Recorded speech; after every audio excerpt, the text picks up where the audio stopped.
एक बार फिर आपका बहुत स्वागत है। आप देख रहे हैं इंडिया टीवी कहानी कुर्सी में। अब हम बात करने जा रहे हैं 3 ऐसी खबरों की जिसे लेकर विपक्ष मोदी सरकार पर हमलावर है। पहली खबर अग्निवीर योजना से जुड़ी हुई, जिस पर राहुल गांधी ने फिर सवाल खड़े किए। मकसद वही पुराना, मोदी सरकार को घेरना और अपनी सियासी दुकान चमकाना। दूसरी खबर कांग्रेस अध्यक्ष मल्लिकार्जुन खड़गे का वो लेटर, जिसमें वो दावा कर रहे हैं कि सरकारी कर्मचारियों को एक ऐसा ऑर्डर दिया गया है कि सरकारी उपलब्धियों का वो गुणगान करें। और तीसरी खबर कांग्रेस का बीजेपी पर लगाया जा रहा वो इल्जाम कि नेहरू के बाद रविंद्रनाथ टैगोर का नाम भी इतिहास के पन्नों से गायब करना चाहती है बीजेपी। लेकिन सबसे पहले बात एक जवान की शहादत पर हो रही सियासत की। लद्दाख के सियाचिन में सेना के अग्निवीर जवान गावते अक्षय लक्ष्मण शहीद हो गए। ये देश में किसी अग्निवीर की पहली शहादत है। इसके बाद राहुल गांधी ने सरकार पर निशाना साधा और अग्निवीर योजना को जवानों के लिए अपमान करार दिया।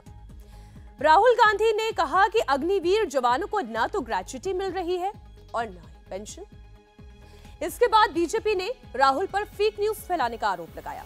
बीजेपी आईटी सेल के हेड अमित मालवीय ने उन लाभ की सूची को गिना दिया कि जो ड्यूटी के दौरान अग्निवीर के शहीद होने पर मिलती है।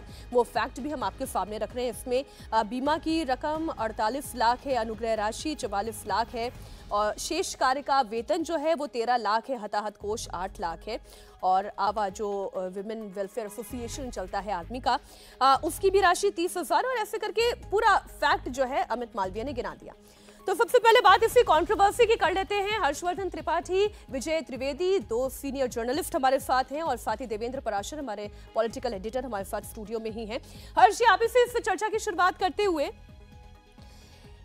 क्या आप शहादत पर भी इस तरह की कंट्रोवर्सी होनी चाहिए केवल इसलिए कि आपको मोदी सरकार को नीचा दिखाना है, आपको अग्निवीर योजना को नीचे दिखाना है, तो इसलिए अब एक शहादत पर भी सियासत होगी? नहीं, मुझे लगता है मीनाक्षी, इससे दुखद कुछ नहीं हो सकता है। एक सैनिक जब किसी भी वजह से वीर गति को प्राप्त होता है, चाहे वो युद्ध करते हुए या युद्ध की स्थिति में किसी और वजह से, तो उसको ये तो कभी कल्पना नहीं रही होगी कि उसके परिवार को, या जिसको कहते हैं जब कोई सैनिक बनने की कोशिश करता है, कि देश के नेता रकम गिनना शुरू करेंगे, लाभ गिनना शुरू करेंगे, और अगर वो सचमुच उसके लाभ के लिए कोई राजनीति कर रहे होते तो फिर भी ठीक था। ये अपने लाभ के लिए उस सेना के, जिसको कहते हैं ना कि सैनिक के पद का अपमान करना, भारत की रक्षा में जो लोग लगे हैं, और मैं तो कभी कभी इसको लेके सोचता हूं कि अगर राहुल गांधी जैसे विपक्ष के नेता शुरू से होते तो क्या इस देश में कोई पहले सेना में भर्ती होना भी चाहता? आज ये पेंशन का, ग्रेच्युटी का मुद्दा उठा रहे हैं, लेकिन इसके अलावा भी जिस तरह से वो सैनिकों को लेकर बात करते हैं, जिस तरह से अग्निवीर को लेकर बात करते हैं, इसकी कभी वो चर्चा नहीं करते कि उन्हीं की सरकारों में जो भारत के युद्ध हुए उसके बाद जो सेना की कमेटी बनी और 3 अलग अलग समितियों की रिपोर्ट थी कि हमें अपनी सेना को कैसे जवान रखना है, फिट रखना है, कॉम्बैट पोजीशन के लिए तैयार करना है, और उसकी ये सिफारिशें थी जो लागू नहीं हो पाई। पुराने, जिसको कहते हैं ना कि कुछ नहीं तो अपने कांग्रेस पार्टी में बैठे और वहां के पुराने जो अखबारों के समाचार हैं उसमें जो रिपोर्ट्स आई हैं सेना की बदहाली पर, जो चीन से युद्ध के बाद, पाकिस्तान के युद्ध के बाद, उसको पढ़ लेना चाहिए। और अब जब भारतीय जनता पार्टी और कांग्रेस के बीच इस तरह की सियासत हो रही है सामने, तो सोचिए आप जरा कि जो लोग अग्निवीर की लाइन में लगे हैं उन सैनिकों के मन पर क्या बीतती होगी। और ये तो पूरी तरह से झूठी खबर होती है जब आप कहते हैं कि सैनिकों को कुछ नहीं मिल रहा है, उनका अपमान किया जा रहा है। किसी भी सरकार में इतना साहस नहीं कि वो देश के सैनिकों का अपमान करे, और वो जो सेना के सर्वोच्च लोग हैं वो भी उसको सम्मान कर रहे हैं। बाकायदा सेना की तरफ से बयान जारी हो चुका है, इसलिए अब कम से कम ये भ्रम आगे नहीं बढ़ना चाहिए। ऐसी खबरों पर देवेंद्र, आपको नहीं लगता कि वैसे आपका तो करियर अच्छा खासा लंबा है, आप ज्यादा बेहतर जानेंगे पॉलिटिशियंस को कि ऐसी गलती करने के बाद वो अपॉलॉजी मांगते हैं या नहीं मांगते हैं, लेकिन क्या अपॉलॉजेटिक नहीं होना चाहिए? ऐसी कंट्रोवर्सी, आप एक शहादत को लेकर भी मौका ढूंढ रहे हैं कि अग्निवीर योजना के बहाने कैसे सरकार को नीचे दिखाया जाए। और मीनाक्षी, इसमें देखें अब तो कांग्रेस पार्टी और राहुल गांधी की रणनीति दिखती है। ऐसा नहीं है कि वो उन्होंने चलते चलते ये बयान दे दिया हो, बिना सोचे समझे ये बयान दे दिया हो, बल्कि ये उनकी रणनीति दिखती है। और इसी केस में नहीं, आप पहले भी देखें, जैसे सर्जिकल स्ट्राइक जब हुआ तो वो उस बात को, सर्जिकल स्ट्राइक को की वाली बात को किसी पॉलिटिशियन ने नहीं बताया था, भारतीय फौज ने आगे बताया कि हमने ऐसे ऐसे स्ट्राइक किया है, और उस पर फिर सवाल खड़ा करना और इसमें आपको उसको किन किन शब्दों से उसका इस्तेमाल किया जाना, तो पूरी एक रणनीति आप देखेंगे। उसके पीछे वजह ये है, उनको ऐसा लगता है कि प्रधानमंत्री नरेंद्र मोदी की जो छवि है, जो एक नैरेटिव गढ़ा गया है कि भारत के रक्षा को लेकर प्रधानमंत्री नरेंद्र मोदी बहुत ज़्यादा सजग रहते हैं, वो उनका एक यूएसपी है, उसमें इन सारे तरीकों के द्वारा सेंध लगाई जा सकती है। लेकिन निश्चित तौर पे बहुत हैरानी वाली बात होती है, और आप देखें तो किसी शहादत का कोई मूल्य तो हो ही नहीं सकता, लेकिन इस केस में भी तकरीबन एक सहायता राशि आप देते हैं ताकि उस परिवार को सहारा मिले। इसमें तकरीबन 1 करोड़ रुपए की धनराशि मिलेगी सबको, अगर आप जोड़ दे तो उस लिहाज से ये कहना है कि कुछ नहीं मिल रहा है, बहुत ख़राब योजना है, वो योजना जैसे कि हर्षवर्धन जी ने बताया कि एक दशकों तक थिंकिंग के बाद उस जगह पे आप पहुंचे हैं कि हाँ हमें ऐसा करना है, और ऐसा करना ये आपका विकल्प नहीं है, ये आपकी मजबूरी है।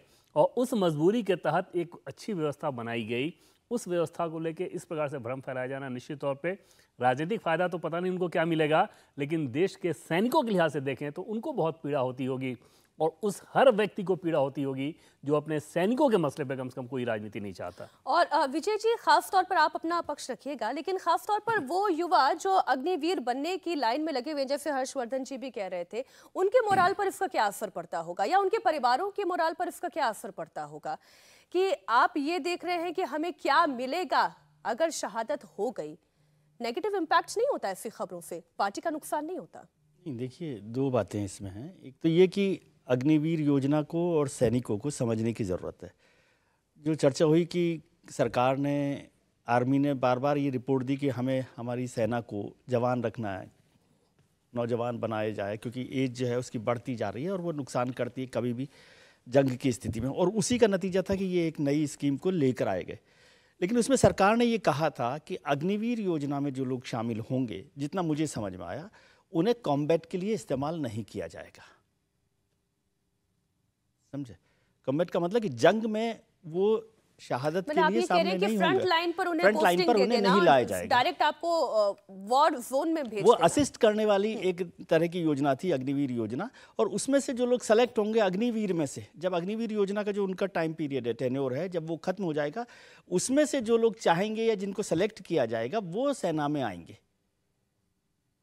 आप इस पोस्टिंग को लेकर ही क्वेश्चन कर रहे हैं कि क्या इतनी फ्रंट लाइन पर उस अग्निवीर को भेजना था या नहीं था? और इसीलिए सैनिक में और अग्निवीर की जो बेनिफिट्स हैं, जो भी सब चीज़ें, ये आज कहना ठीक लगता है कि नहीं क्या वो शहीद हो रहा है तो इसलिए कि भाई उसको पैसा कितना मिलेगा, ऐसा नहीं है। लेकिन ये भी एक हकीकत है ना, उसको तो पैसा नहीं मिल रहा जो शहीद हो रहा है, लेकिन उसके परिवार को क्या सहायता मिल रही है, क्या सब कुछ हो रहा है।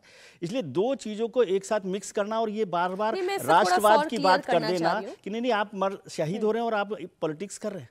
नहीं, मैं इसकी बॉटम लाइन जो आप कह रहे हैं हर्ष जी कि ये तो क्वेश्चन ये है कि आपने फ्रंट लाइन पर क्या भेजना था या नहीं भेजना था? नहीं, मुझे लगता है शायद विजय जी भी ये नहीं कह रहे होंगे, क्योंकि फ्रंट लाइन पर भेजना था, वो वहाँ कहाँ लड़ने के लिए जा रहा है, ये तैनाती तो जाहिर है कि उसके नियमों के तहत होगी। अग्निवीर बहुत, चूंकि हम उस योजना पर चर्चा नहीं कर रहे, तो बड़ी स्पष्ट सी योजना है कि आप नौजवानों को लेते हैं, 4 साल की ट्रेनिंग देते हैं, 4 साल के बाद उसमें से 25% को आप सेना में भर्ती करते हैं। बड़ा सीधा सा नियम है, और उनमें से जो बचे हुए लोग हैं उनको आप अलग अलग जो फोर्सेज हैं, जो हम जिनको हम CAPF कहते हैं, सेंट्रल आर्म्ड पुलिस फोर्सेज, उसमें वो जाएंगे। ये पहले से ही ऐलान हो चुका है। सवाल यहां ये है कि क्या राहुल गांधी ने जिस तरह से श्रद्धांजलि दी है वो तरीका उचित है?